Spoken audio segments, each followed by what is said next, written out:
నమస్తే అన్న అందరికీ నమస్కారం.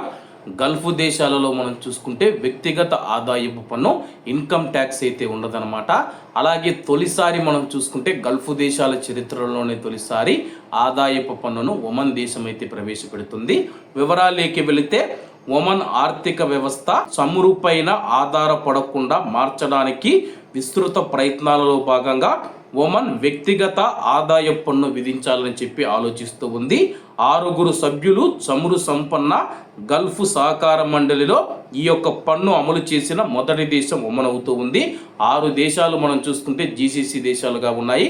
అందులో కువైటు, సౌదీ, ఒమన్, బెహ్రాన్, యుఏఈ, ఖతారు అలాగే ఒమన్ ఉన్నాయన్నమాట.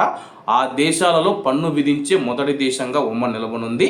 5% పన్ను 2028లో ప్రారంభమవుతూ ఉందని చెప్పి సంవత్సరానికి $1,09,000 కంటే ఎక్కువ సంపాదించే వారికి మాత్రమే ఈ పన్ను విధిస్తామని చెప్పి తెలుపుతూ ఉంది. ఒమన్లో అత్యధికంగా మనం చూసుకుంటే చాలా వరకు సంపాదిస్తూ ఉన్నారు. దానిని 1%గా మనం వరకు తెలపవచ్చని చెప్పేసి నిపుణులు అభిప్రాయపడుతూ ఉన్నారు. ప్రస్తుతం $1,09,000 కంటే ఎక్కువ ఎవరైతే డబ్బు సంపాదిస్తూ ఉన్నారో వాళ్ళకైతే ఈ యొక్క పన్ను చట్టాన్ని వర్తింపజేస్తామని చెప్పి ఒమన్ తెలుపుతూ ఉంది. ఈ ప్రణాళికకు సంబంధించి ఒమన్ సుల్తాన్ రాయల్ డిక్రీని అయితే జారీ చేయడం జరిగింది. ఇది ఈ ప్రాంతంలోని ఇతర దేశాలు కూడా అనుసరించడానికి ప్రేరేపిస్తుందా లేదా అనేది అస్పష్టంగా ఉంది. అయితే గల్ఫ్ దేశాలు రాబోయే సంవత్సరాలలో ప్రభుత్వ ఆదాయాలను వైవిధ్యపరచడానికి కొత్త పన్నులు విధించాల్సిన అవసరం రావచ్చని చెప్పి అంచనా వేస్తూ ఉన్నారు. ఇప్పటి వరకు ఆదాయ పన్ను లేకపోవడం గల్ఫ్లో అభివృద్ధికి ఒక వరంగా మారింది. వలస కార్మికులను ఈ ప్రాంతానికి ఆకర్షించడానికి సహాయపడింది. కానీ ఒమన్కు ఆదాయ పన్ను ప్రవేశపెట్టడం వల్ల ఆదాయ వనరులను వైవిధ్యపరచడం ద్వారా ఆర్థిక స్థిరత్వానికి మరింత ప్రాధాన్యం లభిస్తూ ఉంది.